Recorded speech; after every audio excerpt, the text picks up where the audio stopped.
Hello and good morning, everybody. Finally, the time has come. Amazon Game Studios last night finally announced the February update patch. Now, for those of you that aren't aware, there are a large number of changes that are coming to New World. A lot of them have been greatly anticipated since the announcement of the PTR for this month.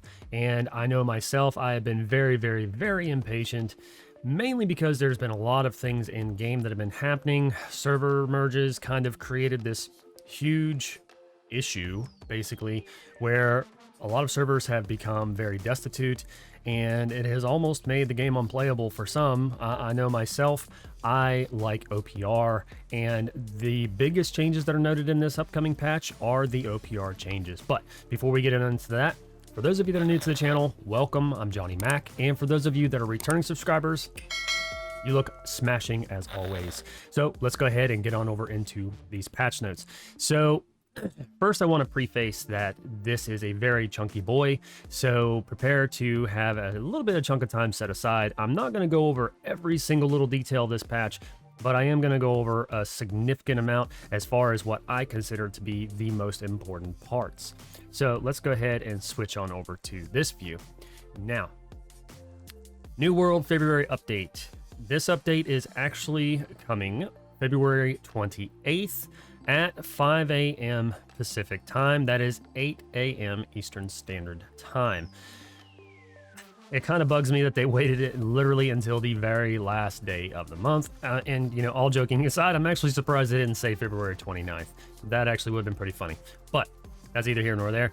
So, greetings, adventurers. With well over 100 notable fixes and updates to make movement, combat, and action feel smoother on a moment-to-moment basis, this month's release is also about bug bashing and improving the quality of life in Eternum. We've also done a tuning pass on Outpost Rush from balance to rewards. Our development team is continually working on improving the New World experience, and they thank you all for your patience and reports that you continue to make on the official forums. Check out the full list of bugs we've squashed alongside the various improvements, balance changes, and other updates below. All right, so let's start off with the world experience and notable bug fixes.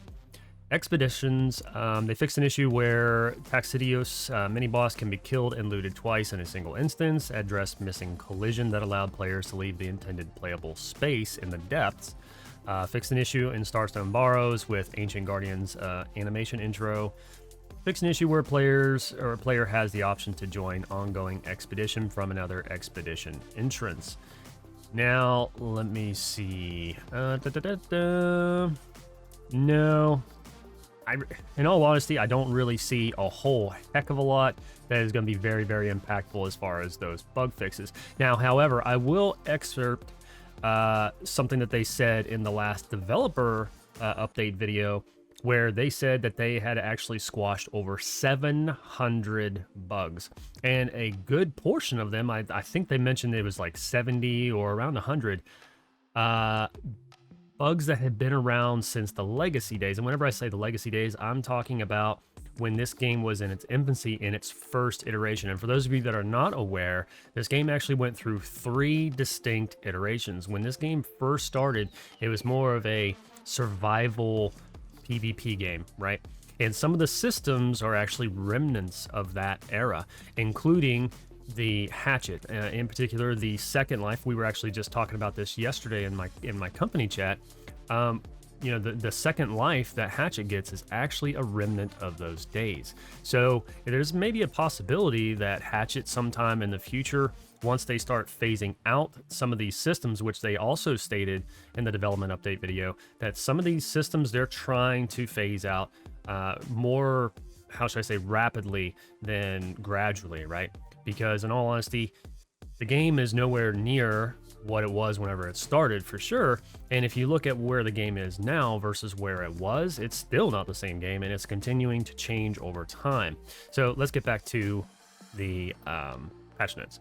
So general AI, they fixed a lot of PvE elements as far as how the AI interacts with the player, which is really, really good. Like how sometimes the AI would attack areas where you used to be, so now they're a little bit better in tracking.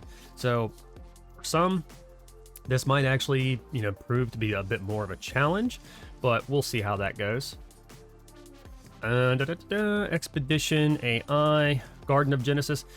Some of you actually might be pretty interested in this, so I'll go over this. So Garden of Genesis, Blighted Greenskeeper, increase the size of the Blighted Greenskeeper headshot hit volume.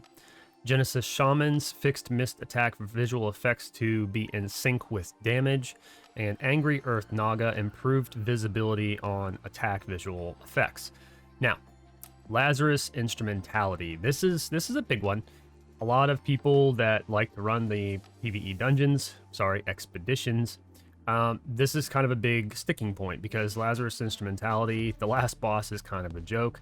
So we'll see what kind of effect these changes have. So Chartist, increased length of Chartist's stun phase by 5 seconds. Increase the time before the final laser during phase 3 from 75 seconds after the phase starts to 90 seconds after the phase start. Reduce the downtime between lasers during phases 1 and 2 from 60 seconds to 30 seconds, so 50% boost there. Increase damage of the base laser during phases 1 and 2, so it's going to hit harder now.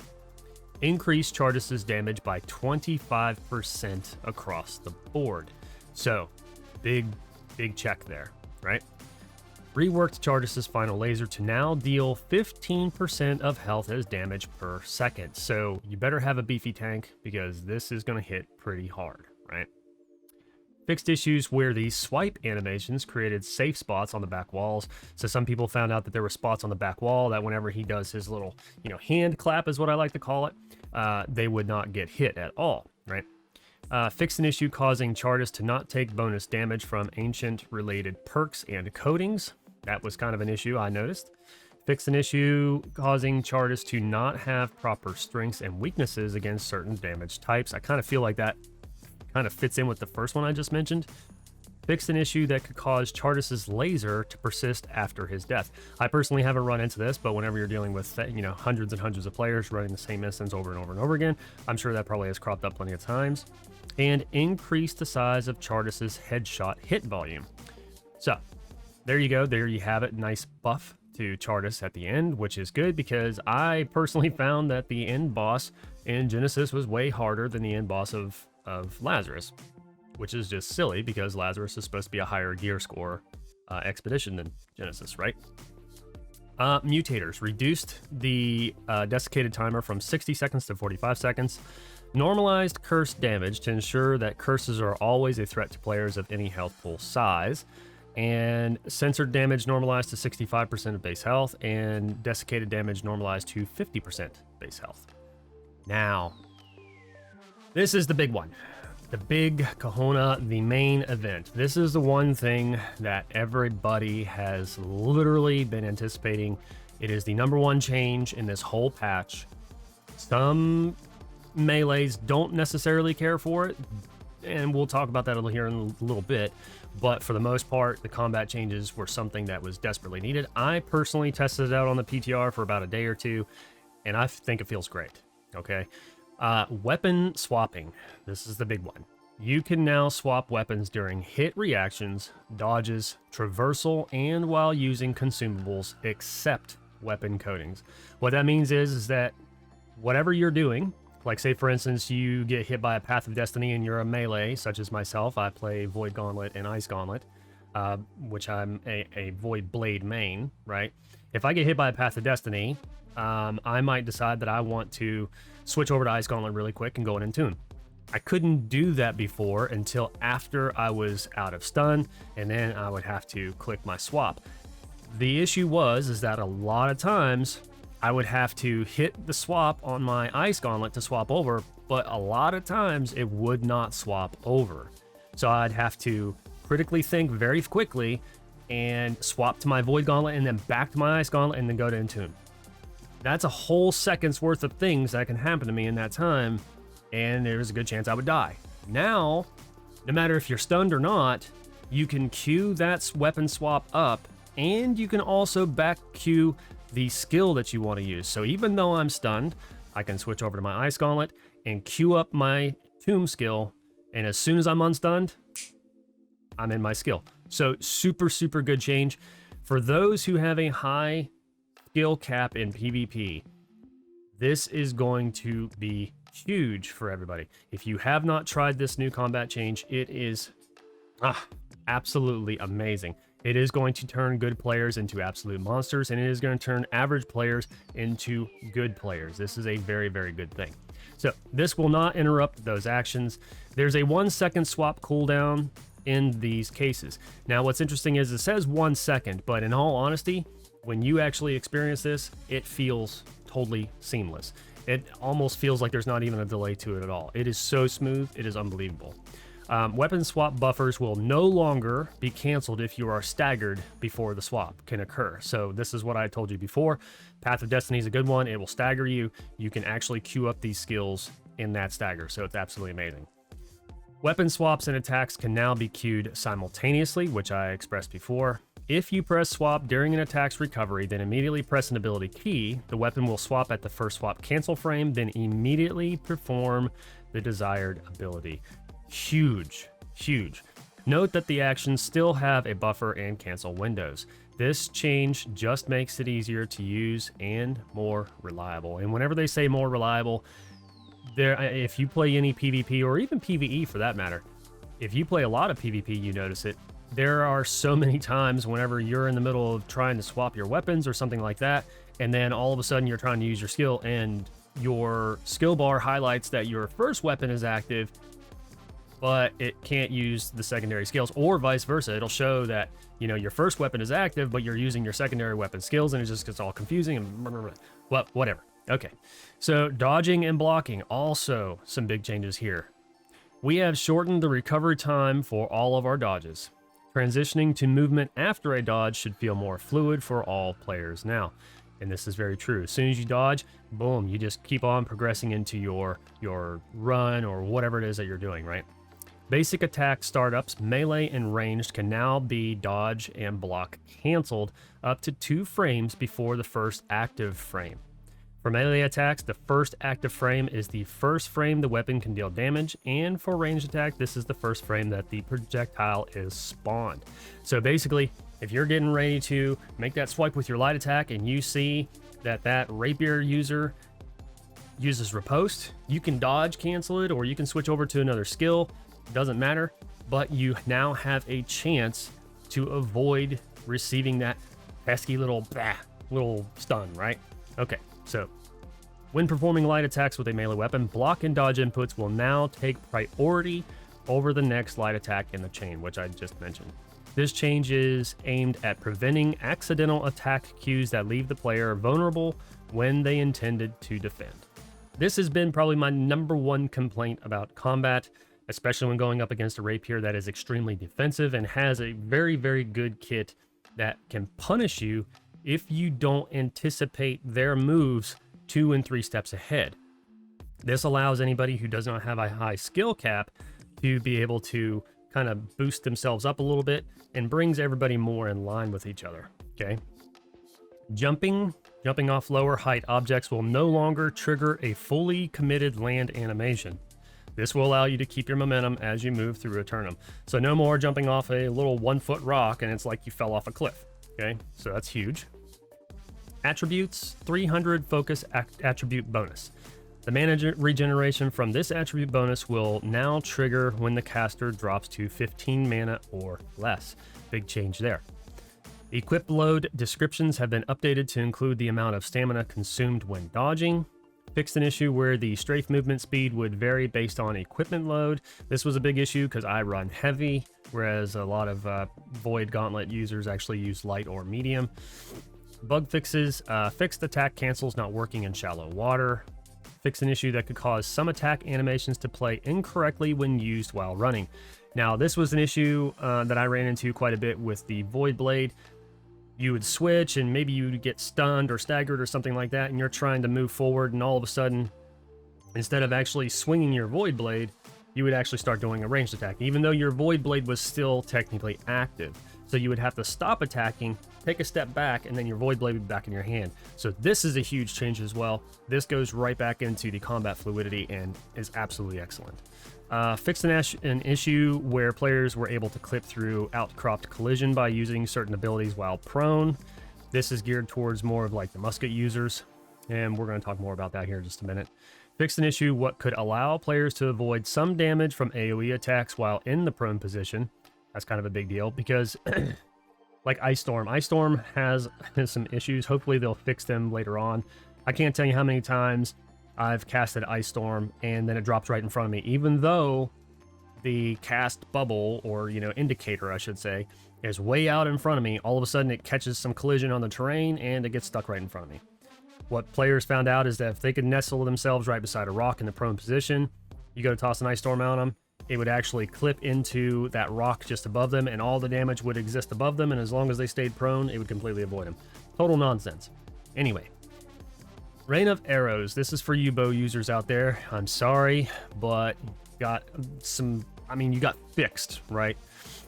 Fixed an issue where Rain of Arrows could trigger backstabs. This is part of the issues where you could take a crap ton of damage from Rain of Arrows. Fixed an issue where the Rain of Arrows bleed duration was not able to be extended by perks and passives that extended bow bleed effects durations. So that was a little bit of a buff there. So a little nerf with the Rain of Arrows, but it really wasn't a nerf, it was just a fix, and a little bit of a buff there on the bleed. Evading Shot. Energizing Evade Shot, which is an item perk, fixed an issue where this perk was not triggering if any upgrades were unlocked for Evading Shot. So that's a big one. That's a little bit of a fix, but also a buff.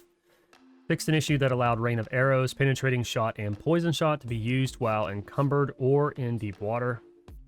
Fixed an issue that allowed bow light attacks to be activated underwater.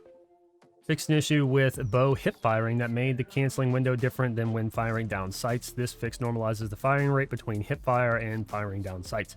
I have personally run into this in OPR. I've run into some very smart bow users that were really good at hip firing, and my god, they can do a lot of damage. Okay. Also, here we go. Fire Staff. These changes are definitely going to excite a lot of you wizards out there.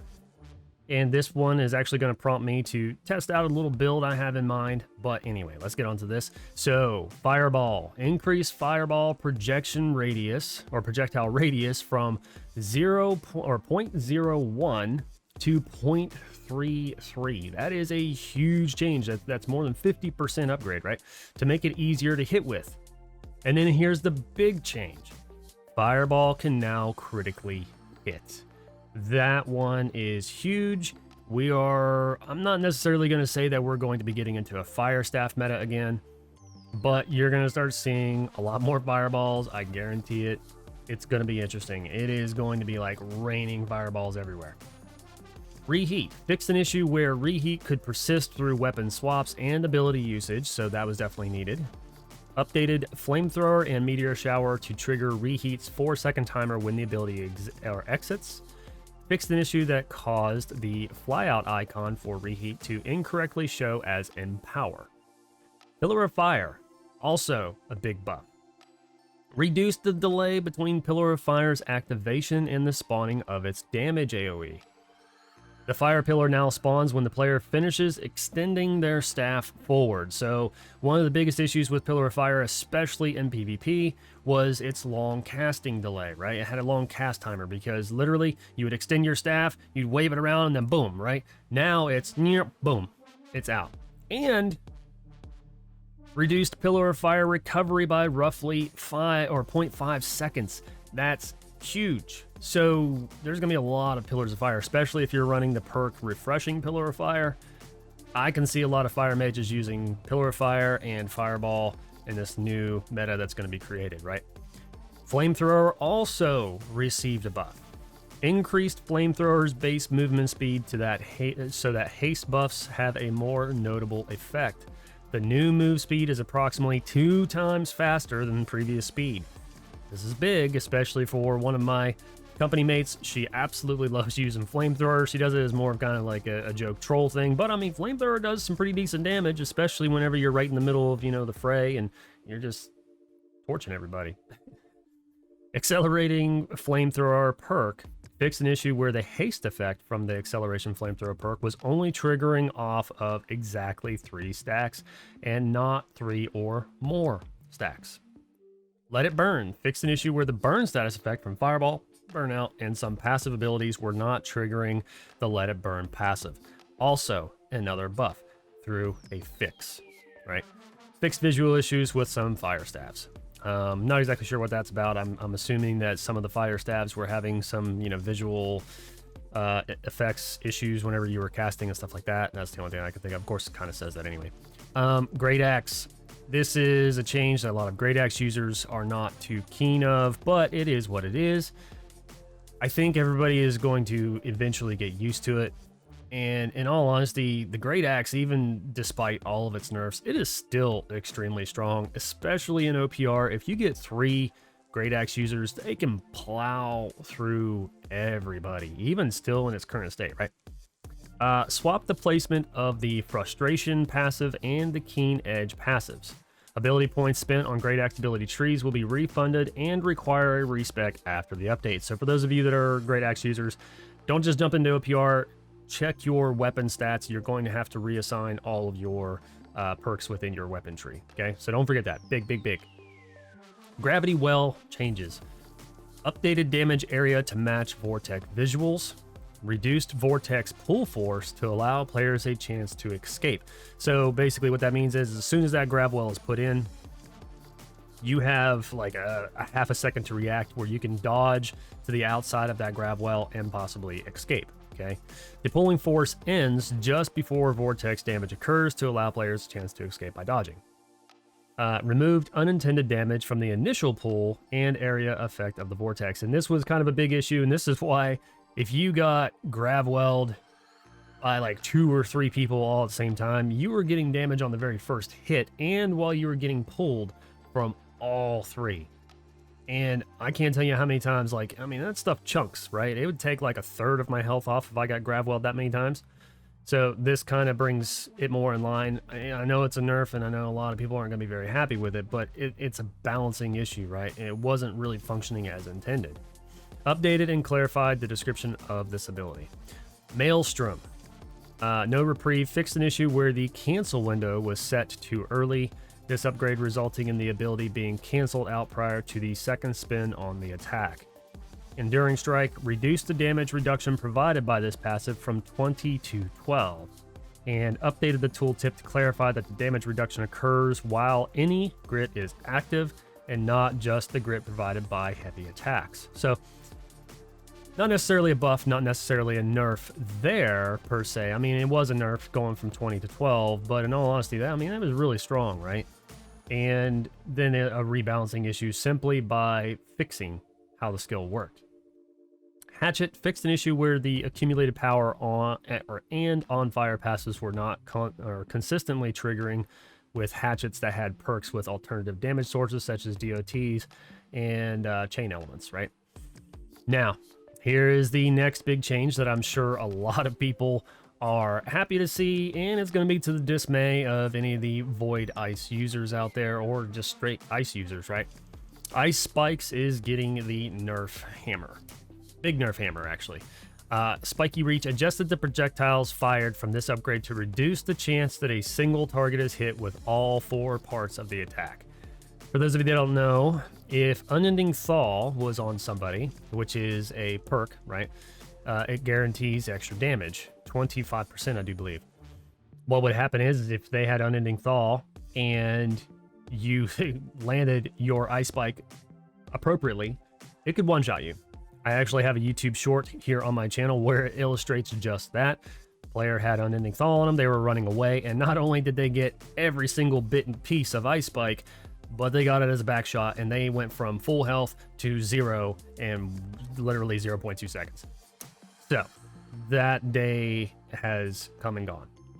Ice Storm, also a big balance change, which is good. I'm glad to see this. Fixed an issue where if 2 different players had different amounts of modifiers and perks for the Ice Storm ability, they could stack the damage from it instead of it just being a single instance of the damage. What that means is, say someone had a fully upgraded Ice Storm, and then another person only took 2 of the perks in Ice Storm, and then another person only took Ice Storm, they could lay all 3 Ice Storms down, and a player or anybody that's in that area is going to take all 3 forms of the damage all at the same time. Huge exploit, absolutely terrible, and I know that a lot of the higher sweaty companies were actually using this as a advantage, and it was really sleazy. So I'm glad to see that balance change. It was desperately needed.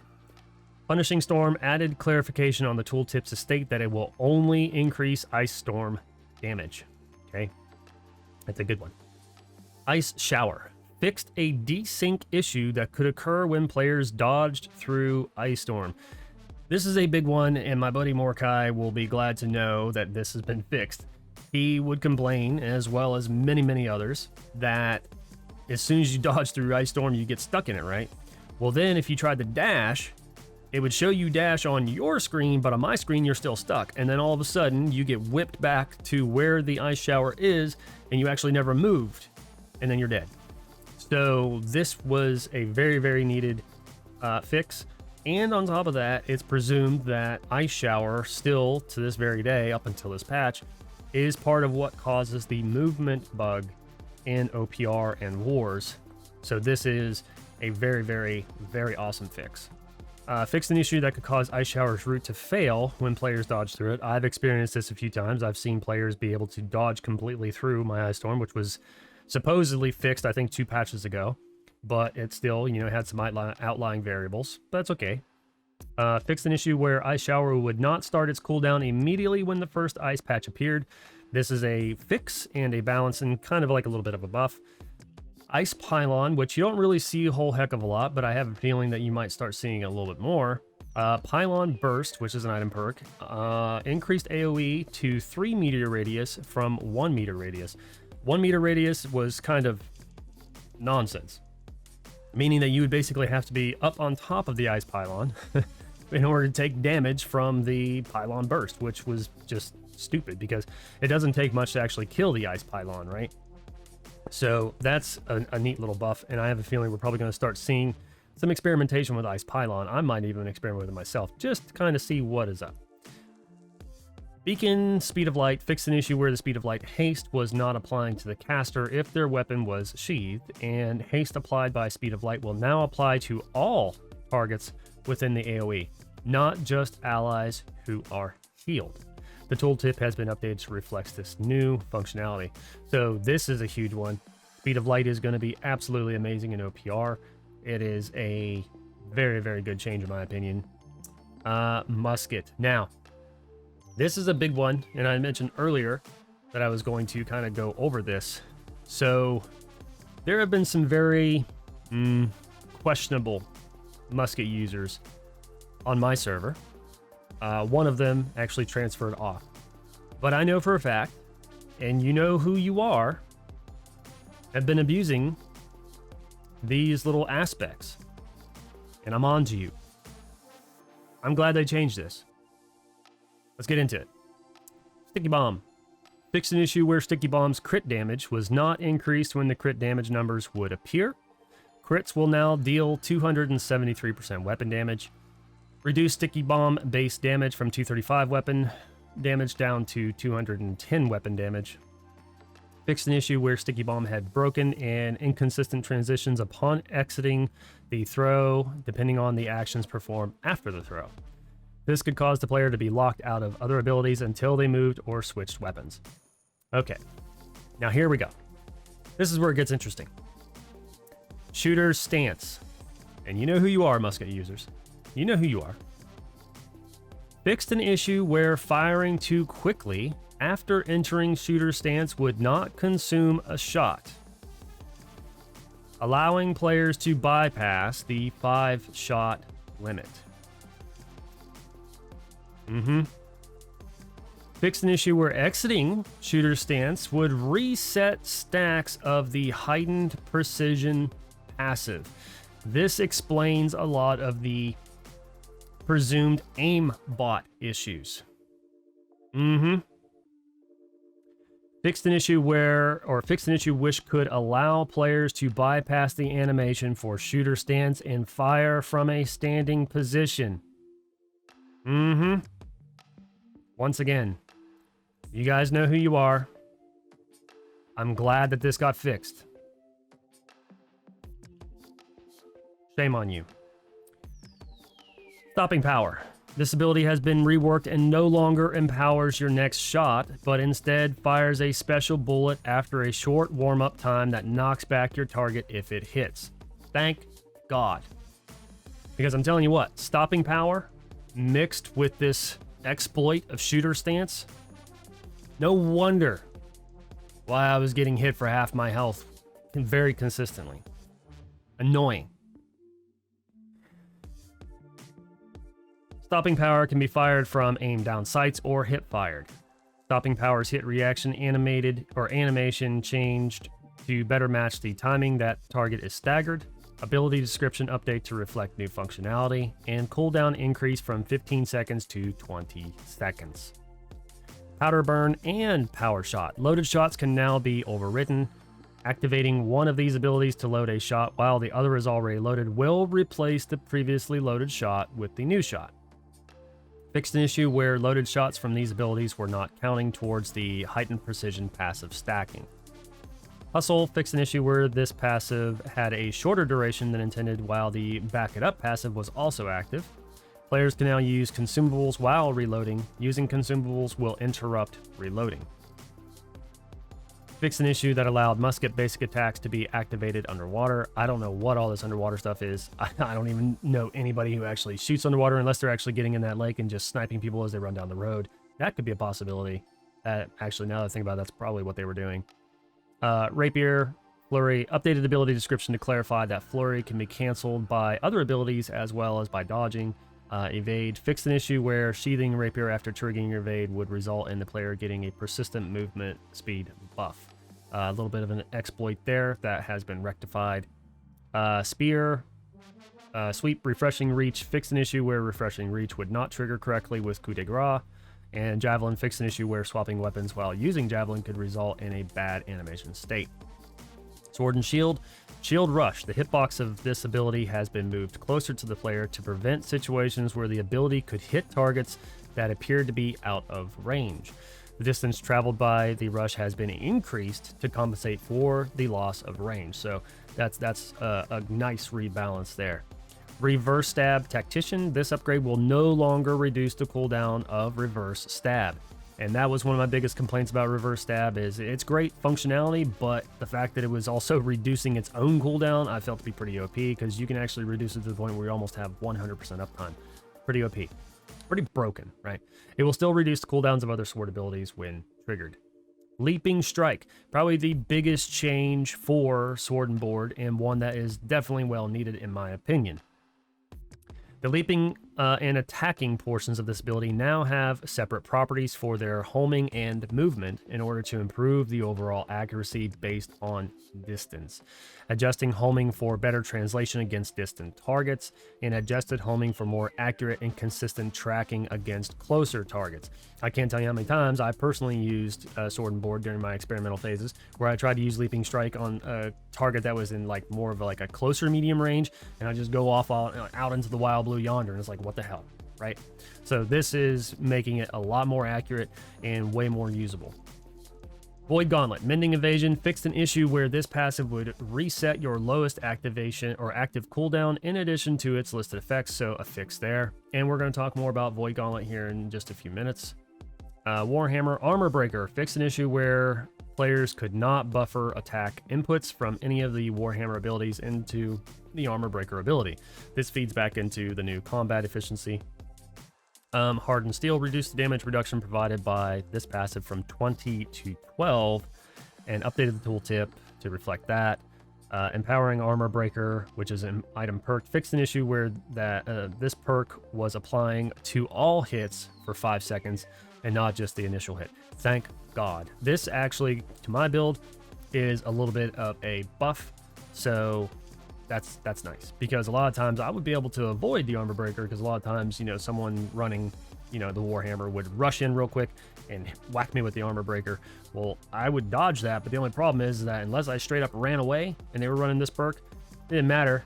They would still hit me as soon as I came back, and I'd get an Armor Breaker. perks, weapon ability perks, updates to perk-specific weapon abilities can be found in that weapon update notes section. So chain perks, they made some changes there. We're not going to go over any of those. I will actually leave a link in the description below if you want to read these patch notes in detail for yourself. I'm just trying to hit the really important ones, which there's a lot. War and Invasion fixed an issue where the Void Destroyer could survive after both its eyes were destroyed. Fixed an issue where cleansing elixirs was removing but not properly preventing the reapplication of debuffs during its duration, and players can now access the scoreboard while waiting to respawn. This is something that I feel is kind of silly, but it should have been in there all along, right? Now, here's the big one, the big one, right? Lots of bugs squashed in OPR. Let's see. We're just going to skip those because they're really not that important. What is important is the rework to Outpost Rush scoring and reward. Dealing damage now increases the player's score. Yay! Thank God. So this means that for all you damage dealers out there, you're pretty good chance you're not going to be playing second fiddle to healers anymore. And on top of that, to make matters worse, is I found that a lot of healers, at least on our server, were going and doing PvE stuff, and then coming in at the very last minute and just racking up a shit ton of points, and they were getting number 1 on the scoreboard. No more. No more. Reduced the amount of points granted from killing players. This is to combat the kill stealing. Before, player kills were ranked too high on the scoreboard, and I always found that that was kind of silly, especially if you're a tank, because tanks contribute a lot to the overall progress of the encounter. If it wasn't for your tanks, you'd probably get run over. So recognizing that as an issue and then taking, damage into account also helps combat that. Reduce the amount of points granted from killing AI. Once again, a big change. Visually change the nameplates of several Outpost Rush AI to better clarify their difficulty. The changes in nameplate do not mean there were tuning changes to those AI unless called out below. They increased the health of the Corrupted Priest by 10%, reduced the damage dealt by Corrupted Brute by 10%, reduced the health of Corrupted Brute by 13%. Summon Ghost and Summon Bears now take 150% bonus damage from siege damage. So for those of you that have, weapons out there who have like a siege damage bonus on them, you now have some viability in OPR where if you need to take out brutes or anything like that, you now deal bonus damage. So super cool, right?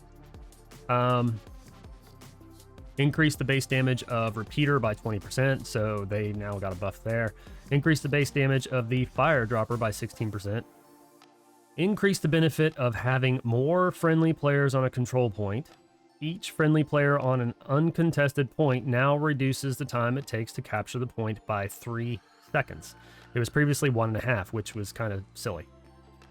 An uncontested point, this benefit maxes out at 10 players for a minimum capture time of 30 seconds. So, in a nutshell, you need 10 players on point. 10 players on point gets you the fastest cap. Okay?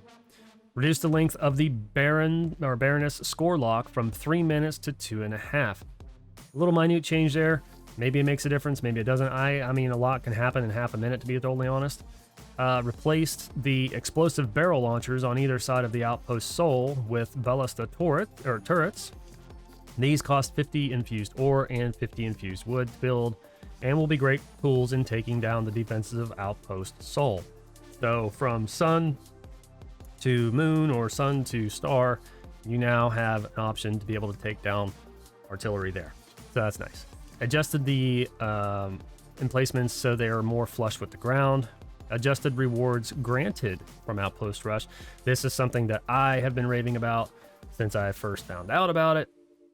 Absolutely awesome change. It makes OPR kind of like, for me, the number one thing I do all the time anyway. This makes it so much better because now I'm going to get rewarded for my time. Outpost Rush now rewards Umbel shards on completion of a match. You get 100 shards for the winning team, and you get 50 shards if you lose. Players must meet the minimum score threshold to be eligible for this reward, which is 500 points. Outpost Rush now rewards faction tokens on completion of a match. Players must meet the minimum score threshold to be eligible for this reward. So once again, 500 points. Outpost Rush caches now reward 2 pieces of Outpost Rush specific armor and Outpost Rush specific weapons. There is an additional 15% chance for a 4th item, which is a piece of Outpost Rush jewelry. There's a 2.5% chance that the rolled Outpost Rush item is a named item. The same chance as it exists today.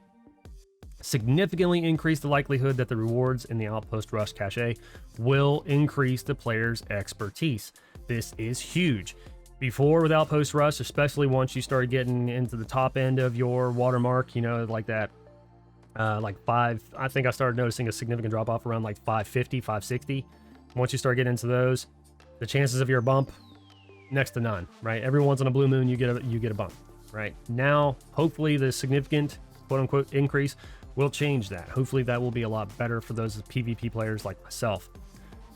Outpost Rush gear now rolls off a fixed list of perks that are more ideal for PvP combat. This means that traits like Beast Ward won't be found on Outpost Rush gear. So for those people who only want to participate in PvP, here you go. Now you have the ability to get some good gear with just PvP stats, which is amazing. Removed Beast Ward from Illusionary Enigma and replaced it with Keen.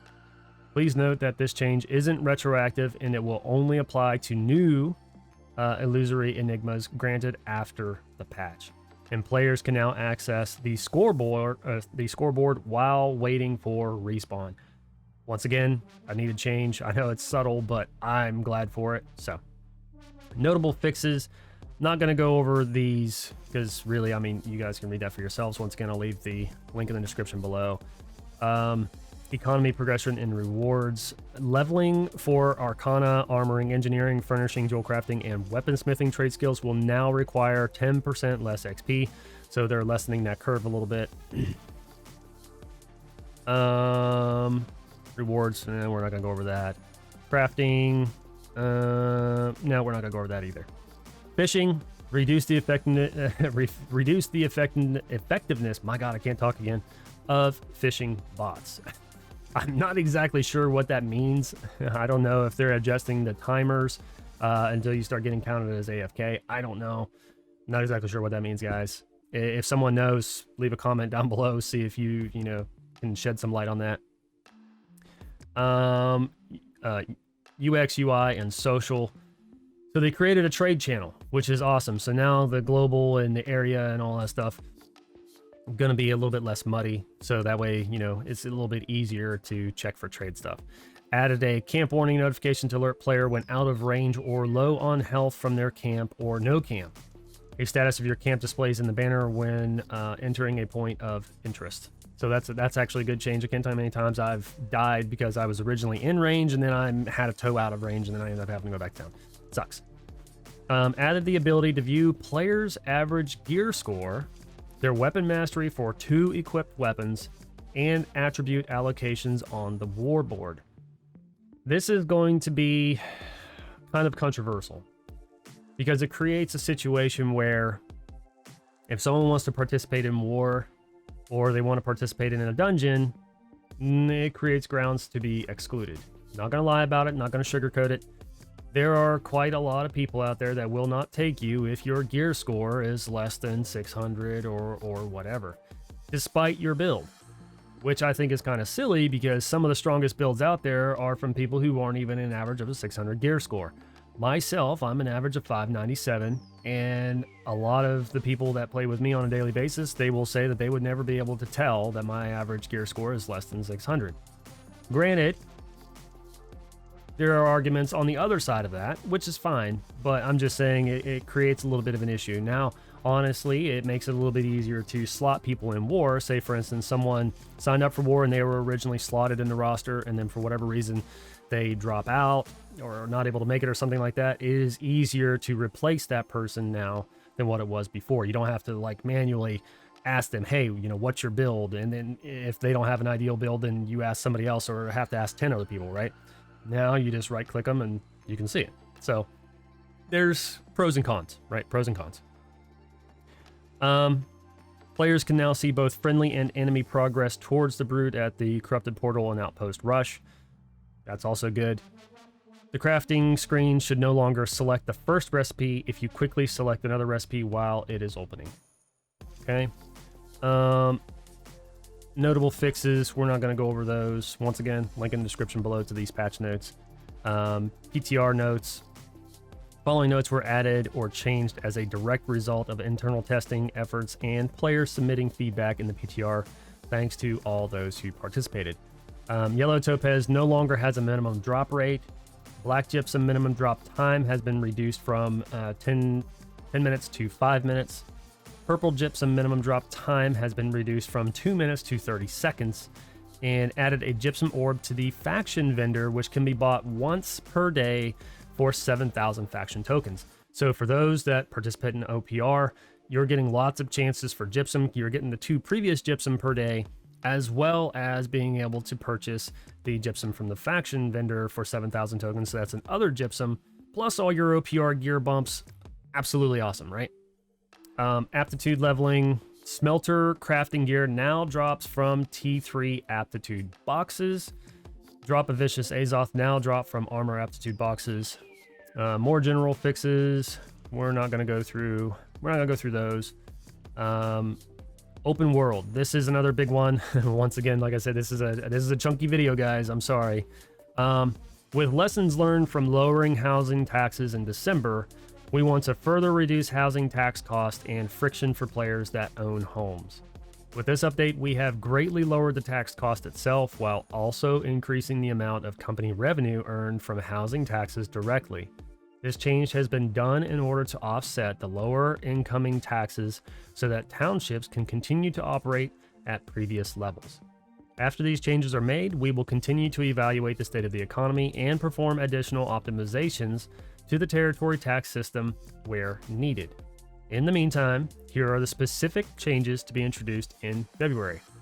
Updated housing tax minimum band lowered from 5% to 0.1%. And then updated housing tax maximum band lowered from 10% to 1%. So you're not going to get any more of those companies that are tyrannical as hell and they bump your housing tax all the way up to 10%. Okay? 1% is the cap. Sorry, companies. Sorry. Controlling company receives 5 times the coin generated from regional housing taxes. So they lowered the maximum, but they increased the take-home pay for the companies with those taxes. So they kind of offset that a little bit, right? Reduced the leveling experience curve for the fishing gathering skill by roughly 38%. So they almost cut it in half.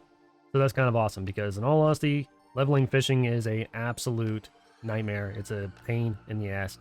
I think my fishing skill is like 60. Okay. The cooking aptitude experience curve has been increased by about 30% since it was greatly outpacing other trade skill aptitude progression. This should bring cooking aptitude reward frequencies more in line with the other professions, which they weren't really that good to begin with, but whatever. Mutated Dynasty Expedition now gives Sapphire Gypsum upon completion.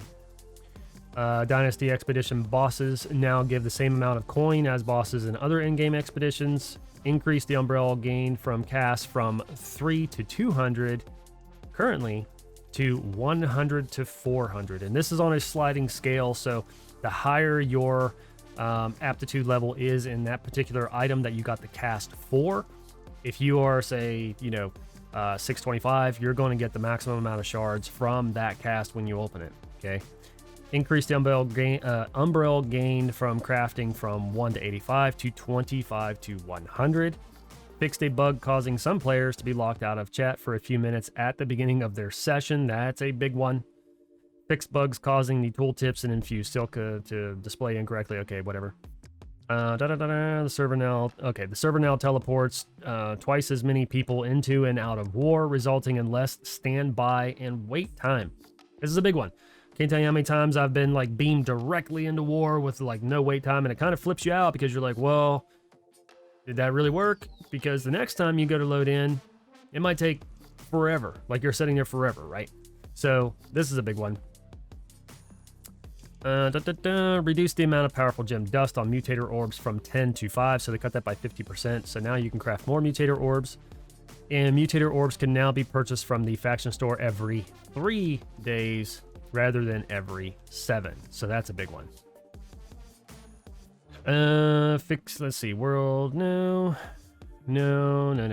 Quests, level 60. Oh, level 60 quest in Reekwater and Shattered Mountain now reward gypsum orbs. So this is interesting.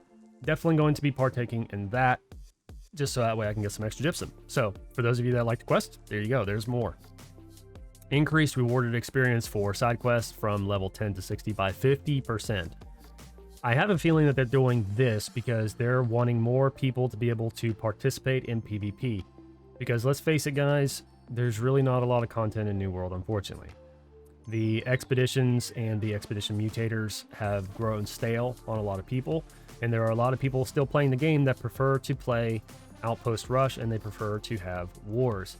So with this being said, it gives people the opportunity to level alts literally 50% faster, right? Yeah, 50% faster. So I think that this kind of goes right in line with the angle that they're trying to play to keep people interested in the game. Now, here's another big one. I told you this is a big beefy boy. So travel. Azoth cost for fast travel has long been a pain point for players trying to complete quests, deposit items, or just exploring the wilds of Eternum. With an already high base cost, plus additional penalties for distance and encumbrance, it could feel like getting to the next step of your quest was more of a burden than it had to be. In order to ease this burden on traveling, we are reducing the cost of fast travel as well as the cooldown on recalls to your last inn. This is huge. I know Asmongold himself had said if you really want to fix this game, get rid of Azoth travel. I totally agree with that. To me, Azoth potions should be something that should be used minimally and should be mainly a crafting item. Well, here we go. Fast travel from towns and shrines will now have a base cost of 20 Azoth. Flat. That's it. There are no longer cost adjustments for distance or weight. Default recall time to the inn has been reduced from 1 hour to 30 minutes. So there has been a 50% decrease in the recall time. Reduced cost of resetting fast travel cooldown on houses from 50 Azoth to 20. We realize these changes will significantly reduce the sinks of Azoth and will result in many players having more than they can use in an immediate future. We are also aware that it will result in faction control point bonuses for certain regions being nullified. While we are planning out ways to address these issues in a future update, we didn't want that to get in the way of improving your travel experience today. Okay? Combat. Updated the Keenly Jagged perk tooltip. Yeah, that's not important. Here's the next one. Void Gauntlet. Void Gauntlet is currently a little too effective at locking down and killing targets before they can recover from the root on Petrifying Scream. And I can agree with this. We are increasing the cooldown on Petrifying Scream to lower the frequency of this kill combo and lowering the damage of Orb of Decay to make it less likely to kill tougher targets. I don't know what that's about. I don't particularly run that. I personally have not really found Orb of Decay to be what I would consider a S tier type of skill, but I don't, maybe somebody knows something that I don't. As Orb of Decay already has many other functions, including healing and debuffing, we feel like it's safe to reduce its damage in this way without hurting the ability's overall viability. So, Petrifying Scream, increased cooldown from 15 seconds to 25. I feel like that's fair, although maybe in the future I might like to see this reduced down to 22 seconds or even 20 seconds flat, but we'll see. Orb of Decay, base ability damage reduced from 100% to 90, and detonating orb detonation damage is reduced from 100 to 70. Now, in all honesty, a lot of people are praising this as being, oh, Void Gauntlet is no longer any good. It's been nerfed into the ground. No, it hasn't. In all honesty, Petrifying Scream, really not that big of a deal as far as the cooldown, because Void Blade itself, if you are a Void Blade player, cooldown reduction on Void Blade is phenomenal, right? There's a lot of cooldown reduction involved, and Petrifying Scream having a 25-second cooldown, in all honesty, it just brings it in line to where it really needs to be. But for those who just absolutely love to spam it for the sake of spamming it, yeah, I mean, it's going to be a big nerf to you, but I don't spam it. I use it very tactfully. It's for a tactical advantage, and it's for specific use situations, right? Rapier, We're seeing a lot of players taking Rapier as a secondary weapon for its defensive capabilities over its offensive ones. While we expected this behavior in a dual weapon system, we currently feel like this loadout is a bit too effective at running away. You think, AGS, especially on a light user? Holy crap. As a result, we are increasing the cooldown of skills in the Grace tree.